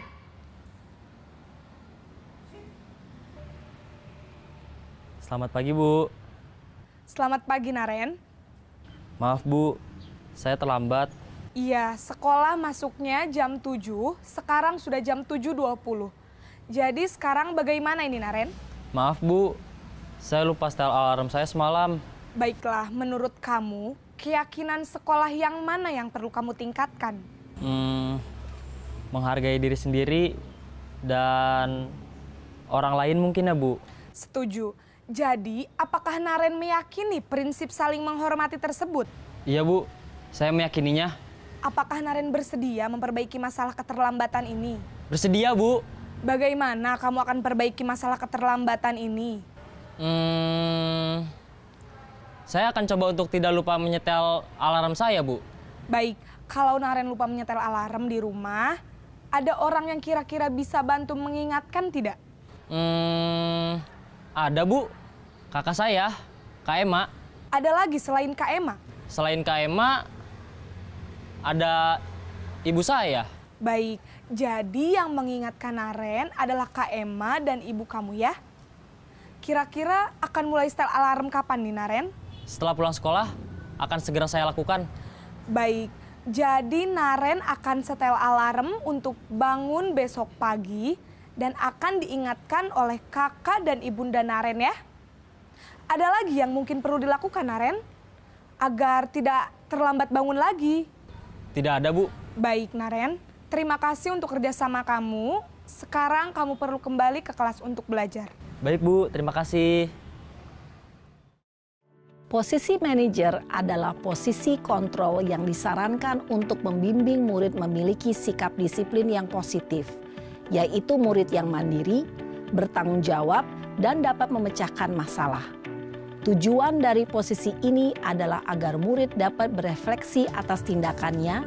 Guru akan dengan tulus memberikan pertanyaan-pertanyaan bermakna, sehingga membuat murid dapat belajar dari kesalahannya dan mencari sebuah solusi untuk menyelesaikannya. Ibu dan bapak guru hebat, setelah mengamati adegan kelima posisi kontrol tadi, kira-kira posisi mana yang paling ideal? Posisi mana yang dapat menunjang motivasi intrinsik murid? Ya, tentu posisi manajer. Posisi ini memang posisi ideal yang ingin dituju setiap pendidik. Pada posisi inilah, guru dapat menerapkan disiplin positif yang berpihak pada murid, yang memerdekakan murid. Perjalanan seorang pendidik tentunya tidak mudah untuk sampai pada posisi seorang manajer. Namun, tujuan kita pasti, yaitu menciptakan murid-murid yang mandiri, merdeka, dan bertanggung jawab. Semoga penggambaran 5 posisi kontrol yang telah diperlihatkan ini dapat menjadi ajang refleksi bagi kita semua, agar dapat terus mengasah dan menerapkan disiplin positif yang memerdekakan murid. Mari terus berlatih dan bersemangat. Selamat menerapkan. Salam dan bahagia, Ibu dan Bapak Guru hebat.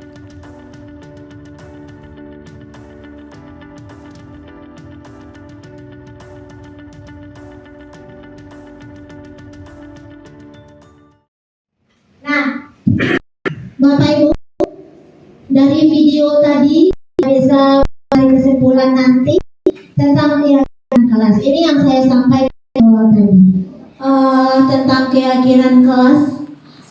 Di sini mengapa keyakinan kelas, mengapa tidak peraturan kelas yang kita buat? Mengapa kita memiliki peraturan tentang penggunaan helm pada saat mengendarai roda motor? Pertanyaannya lagi, mengapa kita memiliki peraturan tentang penggunaan masker dan mencuci tangan setiap saat? Nah, ini adalah beberapa pertanyaan. Nah, yang alangkah baiknya pernyataan atau tata tertib ini kita ubah menjadi keyakinan. Ini salah satu contoh, Bapak Ibu. Kita lanjutkan keyakinan kelas. Kami guru dan murid kelas 2 SD Negeri 03 Payakumbuh sepakat. Kami guru dan murid kelas 2 SD Negeri 03 Payakumbuh sepakat. Yang pertama, datang ke sekolah tepat waktu. Yang kedua, menjaga kesopanan, menjaga sopan santun dengan semua orang. Yang ketiga, berpakaian rapi dan sesuai dengan aturan. Yang keempat, mengerjakan ulangan dengan mandiri. Yang kelima, menjaga kebersihan dan membuang sampah pada tempatnya. Yang keenam, membuat surat izin jika tidak masuk sekolah. Terakhir, mengerjakan tugas dan PR tepat waktu. Nah, ini yang kami rancang keyakinan pada kelas 2. Yang awalnya kami membuat dalam bentuk tata tertib, namun setelah mendapatkan materi ini, kami berusaha untuk mengubah menjadi sebuah keyakinan kelas, sehingga nantinya kami harapkan keyakinan ini timbul dari diri anak didik kita masing-masing. Nah, kira-kira bagaimana ciri-ciri keyakinan kelas itu? Ciri-cirinya dapat kita lihat dari slide yang saya tampilkan. Yang pertama, lebih abstrak dari peraturan. Yang kedua, berupa pernyataan yang universal. Seterusnya dibuat dalam bentuk positif, sedikit saja agar mudah diingat, sesuai dengan kondisi kelas dan sekolah agar mudah diterapkan. Lalu yang terakhir, semua warga kelas atau sekolah dilibatkan saat membuatnya. Nah, Bapak Ibu, sesuai dengan keadaan kita sekarang, kita berada di awal tahun ajaran. Alangkah baiknya keyakinan kelas ini juga kita ciptakan di dalam kelas masing-masing, agar mereka bisa menciptakan motivasi dari dirinya sendiri untuk berubah menjadi hal-hal yang positif ke depannya. Begitu juga dengan sekolah kita. Alangkah baiknya kita juga buatkan keyakinan. Kita undang wali murid, kita undang komite, pemuka masyarakat, kita bergabung di dalam suatu kelompok. Kita ciptakan juga keyakinan sekolah kita, agar sekolah kita bisa lebih maju dan berbudaya positif ke depannya. Baiklah Bapak Ibu, inilah segitiga restitusi. Ini dapat kita lihat dalam video yang ditayangkan tadi. Yang pertama yaitu menstabilkan identitas. Di saat kita menyelesaikan masalah, langkah pertama yang kita lakukan adalah kita menstabilkan identitas. Kita semua akan melakukan hal terbaik yang bisa kita lakukan. Lalu setelahnya validasi tindakan yang salah. Semua perilaku memiliki alasan, mau itu alasannya bersifat positif maupun bersifat negatif. Namun kita sebagai pendidik, alangkah baiknya kita mengarahkan anak kita ke hal-hal yang positif. Terakhir yaitu menanyakan keyakinan. Kita semua memiliki motivasi internal yang seperti apa. Kita cocokkan dengan keyakinan kelas yang sudah kita buat. Nah, kira-kira seperti itu Bapak Ibu. Ada pertanyaan kira-kira Bapak Ibu?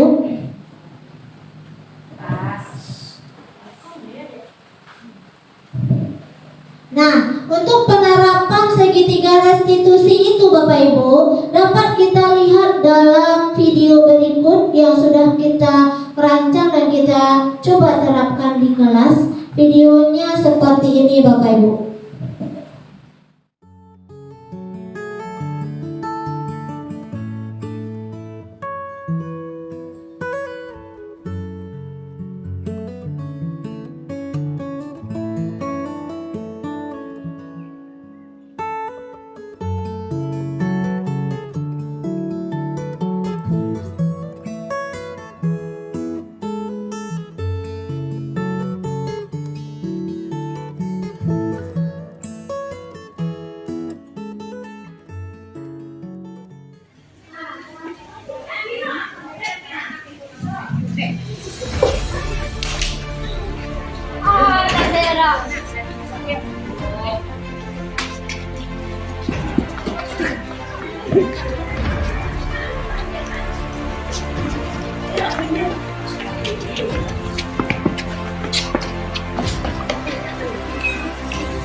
Ada apa nak? Saya sedang berjalan mau ke kelas disenggol saya dan misalnya jatuh di situ. Semuanya? Ya. Iya. Iya, Bib. Tidak sengaja, ada sengaja atau tidak sengaja? Tidak sengaja. Habis nih dia semuanya. Habis Bu. Iya, enggak ada. Udah dimakan tadi? Belum lagi. Sedikit pun? Kalau beli lagi masih ada duitnya. Habis. Udah habis? Main kekerasan ya? Ya Bu. Ya. Menurut Dio kekerasan itu bagus tidak? Ya Bu.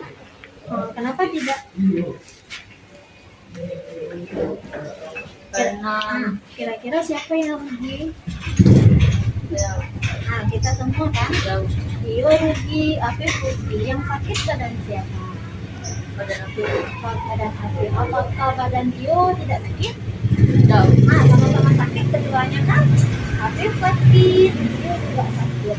Nah, menurut Afif dan Dio, ini tadi kan ibu lihat ada main kekerasan tadi di halaman sekolah karena Dio tumpah ya. Nah, menurut Dio, apakah hal itu dibolehkan di sekolah kita? Tidak Bu. Tidak. Nah, kita di kelas sedang membuat keyakinan kelas. Dio sama Afif sudah tahu kan keyakinan kelas kita seperti apa? Tidak Bu. Apakah dibolehkan melakukan kekerasan?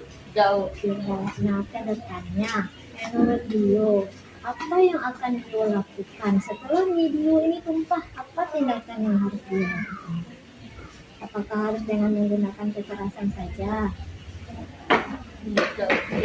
Kira-kira Dio maunya apa? Minyak kan udah tumpah, uang jajan Dio udah habis. Nah, sekarang Dio maunya apa? Maunya bagaimana?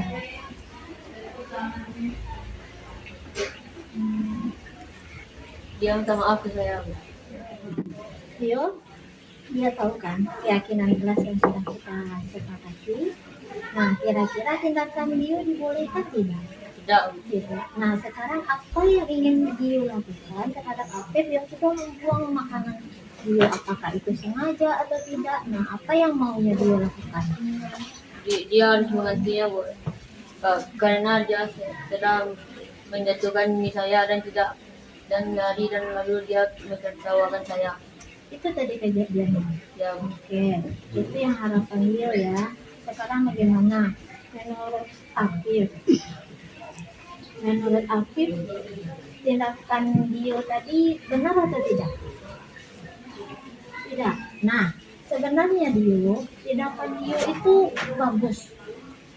Karena kenapa gue bilang bagus? Karena Dio membela dirinya, makanannya habis, tumpah, uang jajannya habis, perutnya belum terisi. Nah, boleh. Kita sebagai manusia boleh membela diri kita sendiri. Tapi, nah, alangkah baiknya membelanya seperti apa? Kita kembali lagi ke keyakinan kelas kita. Seperti apa? Nah, seperti yang Dio jawab tadi. Dio minta ganti dengan baik kepada Afif. Nah, sehingga nantinya badan Afif nggak sakit-sakit, badan Dio nggak sakit-sakit, aman jadinya. Nah, sekarang Afif mau bersedia nggak Afif mengganti makanan si Dio? Bersedia? Uang jajannya ada? Ada. Nanti silakan Afif belikan lagi makanan yang sama biar Dio bisa mengisi perutnya kembali. Nah, silakan Afif belikan, kasihkan ke Dio, jangan diulangi lagi perbuatannya. Karena perbuatan ini sudah bertentangan dengan keyakinan kelas yang sudah kita sepakati bersama. Nah, sekarang Sebelum anak ibu pergi membeli makanan, kalian berdua, tadi kan udah emosi ya. Apa yang harus kalian lakukan setelah ini? Minta maaf. Siapa yang mau duluan minta maaf? Afif ya, silakan minta maaf. Ayo silakan berpelukan. Besok jangan diulangi lagi ya Afif. Afif jangan diulangi lagi. You juga jangan diulangi lagi. Oke, terima kasih. Silakan anak ibu pergi ke kantin, ganti makanannya. Silakan nanti istirahat dan makan kembali. Terima kasih ya.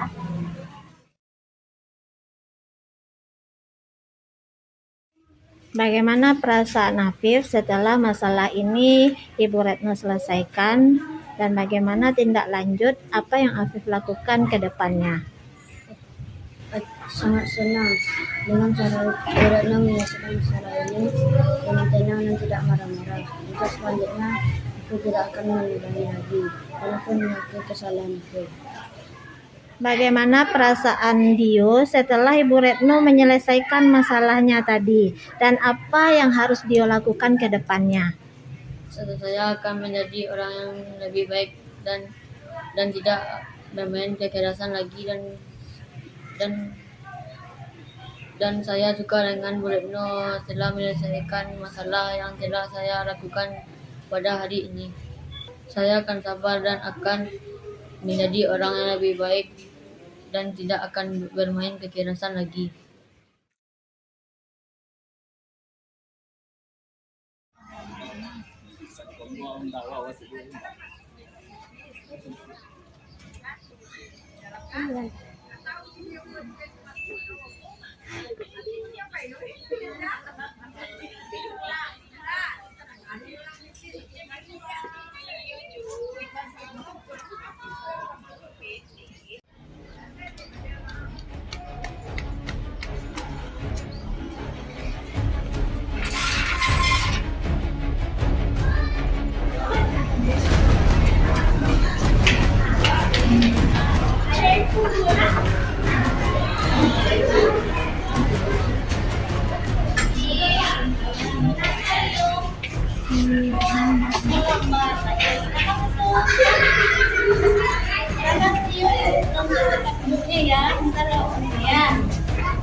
Ibu, maaf ya, Ibu menerangkan sedikit terganggu karena ada temanmu yang datang terlambat tadi.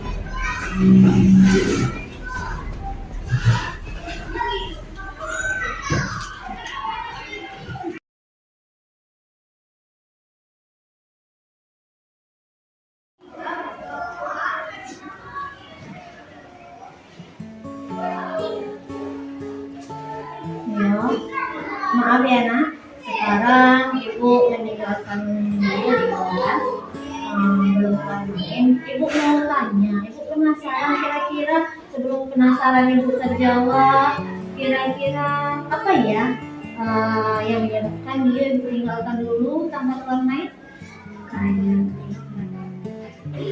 Karena apa? Terlambat. Ya. Benar sekali ya nak ya. Ibu lihat ya belakangan ini hampir setiap hari terlambat. Nah Ibu jadi penasaran kira-kira kenapa ya. Ibu pengen tahu apa alasannya kenapa dia datang terlambat. Nama mama?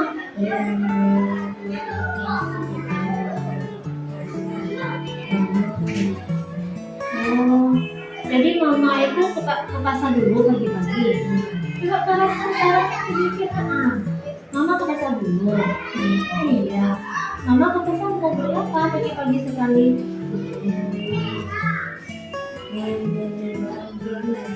Oh, ayah kemana nak? Ayah pergi kerja. Oh gitu. Sebelum mama pulang dari pasar, Dio tungguin dulu adek. Lalu dia berangkat sekolah gitu. Oh gitu, ya. Nah harapan Ibu, alangkah baiknya kita kan di awal pembelajaran sudah membuat kesepakatan keras. Nah alangkah baiknya Dio besok datang ke sekolahnya lebih awal lagi. Nah, biar pembelajaran teman-teman dan pembelajaran guru tidak terganggu. Jadi, dia bisa menerima pelajaran dengan baik. Nah, sehingga kita merasa nyaman di dalam kelas. Kira-kira nih menurut Leo, kalau Leo datang terlambat, terasa cemas enggak? Iya, lancar enggak pembelajarannya kalau kita terlambat? Enggak lancar ya. Nah, kalau kita terlambat tentu perasaan kita cemas, takut, ya kan? Nah, harapan Ibu untuk kedepannya. Nah, Leo mau merubahnya. Kira-kira dengan cara apa? Nah, bilang ke mama ya nak ya. Kasih tahu ke mama, maaf besok usaha lebih cepat nanti. Karena Leo sering terlambat dan Leo gak cemas. Ya, kira-kira bisa seperti itu? Oke, terima kasih ya nak. Nah, sekarang silakan Leo pergi untuk istirahat berbaring di rumah. Ya, jangan ragu, jangan cemas. Kasih tahu Ibu kenapa Leo datang terlambat. Nah, harapan Ibu, Leo sudah mau berubah. Ya, silakan pulang main. Terima kasih nak.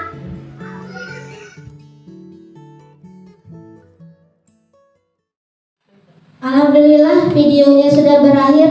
Kira-kira Bapak Ibu sudah terbayang seperti apa segitiga restitusi itu? Apa tindakan yang akan kita lakukan? Sudah terbayang Bapak Ibu?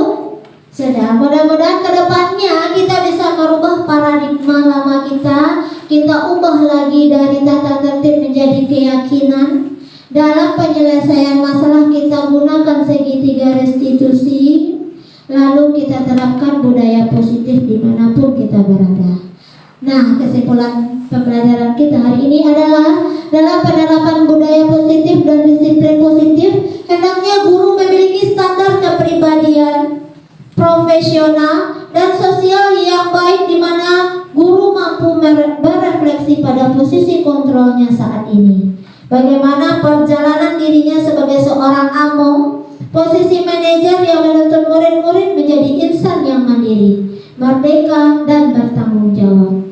Nah, hal ini sesuai dengan filosofi yang disampaikan oleh Ki Hajar Dewantara. Kita seorang guru merupakan among. Kita mengarahkan anak didik kita berkembang sesuai kodratnya, yaitu kodrat alam dan kodrat zaman. Kira-kira seperti itu Bapak Ibu.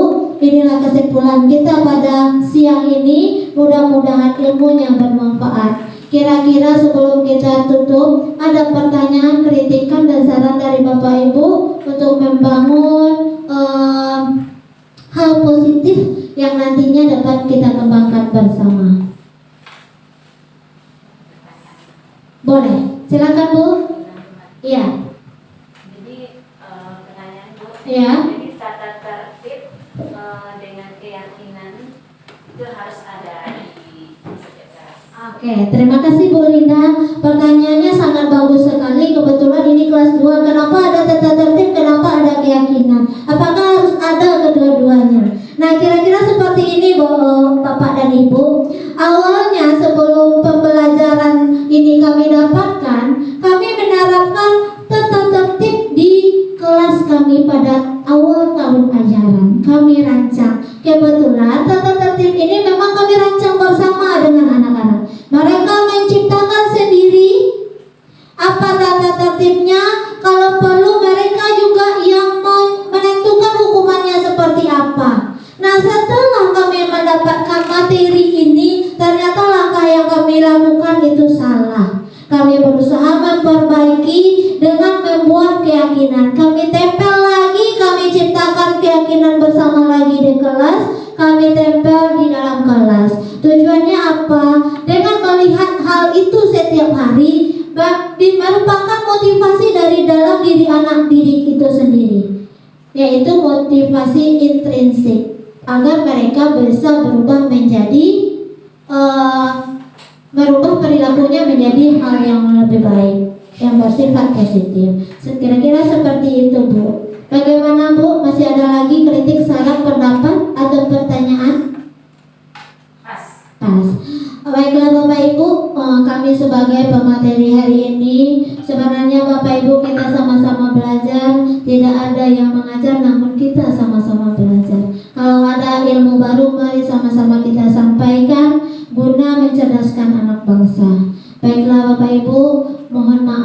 ada salah kata dalam penyampaian, salah dalam tindakan, mohon maaf, kedepannya insya Allah akan diperbaiki agar lebih baik lagi. Assalamualaikum warahmatullahi wabarakatuh.